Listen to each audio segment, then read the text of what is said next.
অনুষ্ঠান বাড়ির মতো ভেটকি মাছের কালিয়া রেসিপিটা বানানোর জন্য এখানে 600 গ্রাম ভেটকি মাছ ভালো করে ধুয়ে লবণ মাখিয়ে জল ঝরিয়ে নিয়ে তারপর আমি হলুদ মাখিয়েছি। আর এখানে দেখলে যে মশলাগুলো ওইটাকে পেস্ট করে নেব, আর কড়াইতে সর্ষের তেল দেবো, অল্প একটু লবণ ছিটিয়ে মাছগুলোকে ভেজে নেব। বেশি কড়া করে ভাজবো না, তাহলে মাছের স্বাদটা নষ্ট হয়ে যাবে। একটু এরকম লাল হবে, তারপর মাছগুলোকে ভেজে তুলে নেব। ওই তেলের মধ্যে শুকনো লঙ্কা, গোটা গরম মশলা আর গোটা জিরে ফোড়ন দেবো। 3টে মিডিয়াম সাইজের কুচানো পেঁয়াজ দিয়ে ভালো করে লাল লাল ভেজে পেস্ট করা মশলাটা দিয়ে খুব ভালো করে কষাবো।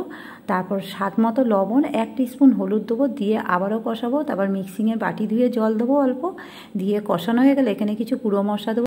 জিরের গুঁড়ো, কাশ্মীরি লঙ্কার গুঁড়ো 1 টিস্পুন, 1/2 টিস্পুন লাল লঙ্কার গুঁড়ো, সামান্য একটু চিনি দিয়ে আবারও কষিয়ে নেবো।